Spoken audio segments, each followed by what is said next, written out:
വിശുദ്ധ മാർക്കോസ് എഴുതിയ സുവിശേഷം അധ്യായം 10, 17 മുതൽ 34 വരെയുള്ള തിരുവചനങ്ങൾ. യേശു വഴിയിലേക്ക് ഇറങ്ങിയപ്പോൾ ഒരുവൻ ഓടിവന്ന് അവൻ്റെ മുമ്പിൽ മുട്ടുകുത്തി ചോദിച്ചു, നല്ലവനായ ഗുരു, നിത്യജീവൻ അവകാശമാക്കാൻ ഞാൻ എന്തു ചെയ്യണം? യേശു അവനോട് ചോദിച്ചു, എന്തുകൊണ്ടാണ് നീ എന്നെ നല്ലവൻ എന്ന് വിളിക്കുന്നത്? ദൈവം ഒരുവനല്ലാതെയും നല്ലവനായി ആരുമില്ല. പ്രമാണങ്ങൾ നിനക്കറിയാമല്ലോ.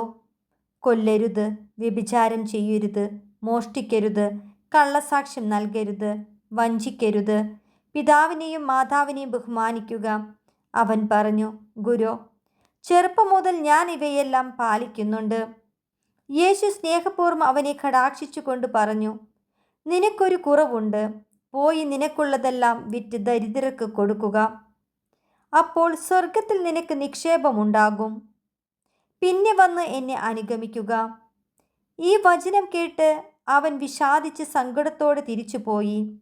കാരണം അവന് വളരെയേറെ സമ്പത്തുണ്ടായിരുന്നു. യേശു ചുറ്റും നോക്കി ശിഷ്യരോട് പറഞ്ഞു, സമ്പന്നൻ ദൈവരാജ്യത്തിൽ പ്രവേശിക്കുക എത്ര പ്രയാസം. അവൻ്റെ വാക്ക് കേട്ട് ശിഷ്യന്മാർ വിസ്മയിച്ചു. യേശു വീണ്ടും അവരോട് പറഞ്ഞു, മക്കളെ, ദൈവരാജ്യത്തിന് പ്രവേശിക്കുക എത്ര പ്രയാസം. ധനവാൻ ദൈവരാജ്യത്തിൽ പ്രവേശിക്കുന്നതിനേക്കാൾ എളുപ്പം ഒട്ടകം സൂചിക്കുഴയിലൂടെ കടക്കുന്നതാണ്. അവർ അത്യന്തം വിസ്മയഭരിതരായി ചോദിച്ചു, അങ്ങനെയെങ്കിൽ രക്ഷപ്പെടാൻ ആർക്കു കഴിയും? യേശു അവരുടെ നേരെ നോക്കി പറഞ്ഞു, മനുഷ്യന് ഇത് അസാധ്യമാണ്, ദൈവത്തിന് അങ്ങനെയല്ല. അവിടത്തേക്ക് എല്ലാം സാധിക്കും. പത്രോസ് പറഞ്ഞു, ഇതാ, ഞങ്ങളെല്ലാം ഉപേക്ഷിച്ച് നിന്നെ അനുഗമിച്ചിരിക്കുന്നു.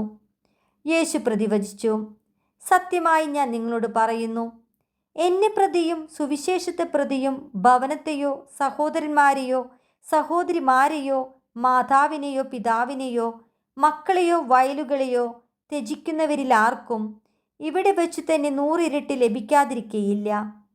ഭവനങ്ങളും സഹോദരന്മാരും സഹോദരിമാരും മാതാക്കളും മക്കളും വയലുകളും അവയോടൊപ്പം പീഡനങ്ങളും വരാനിരിക്കുന്ന കാലത്ത് നിത്യജീവനും. എന്നാൽ മുമ്പന്മാരിൽ പലരും പിമ്പന്മാരും പിമ്പന്മാരിൽ പലരും മുമ്പന്മാരുമാകും. അവർ ജെറുസലേമിലേക്കുള്ള വഴിയെ നടന്നു പോവുകയായിരുന്നു. യേശു അവരുടെ മുമ്പിൽ നടന്നിരുന്നു. അവർ വിസ്മയിച്ചു. അനുയാത്ര ചെയ്തിരുന്നവർ ഭയപ്പെടുകയും ചെയ്തു. അവൻ 12 പേരെയും അടുത്ത് വിളിച്ച് തനിക്ക് സംഭവിക്കുവാനിരിക്കുന്ന കാര്യങ്ങൾ പറയാൻ തുടങ്ങി. ഇതാ, നമ്മൾ ജെറുസലേമിലേക്ക് പോകുന്നു. മനുഷ്യപുത്രൻ പ്രധാന പുരോഹിതന്മാർക്കും നിയമജ്ഞന്മാർക്കും ഏൽപ്പിക്കപ്പെടും. അവർ അവനെ മരണത്തിന് വിധിക്കുകയും വിജാതിയർക്ക് ഏൽപ്പിച്ചു കൊടുക്കുകയും ചെയ്യും. അവർ അവനെ പരിഹസിക്കുകയും അവൻ്റെ മേൽ തുപ്പുകയും അവനെ പ്രഹരിക്കുകയും വധിക്കുകയും ചെയ്യും. 3 ദിവസത്തിനു ശേഷം അവൻ ഉയർത്തെഴുന്നേൽക്കും.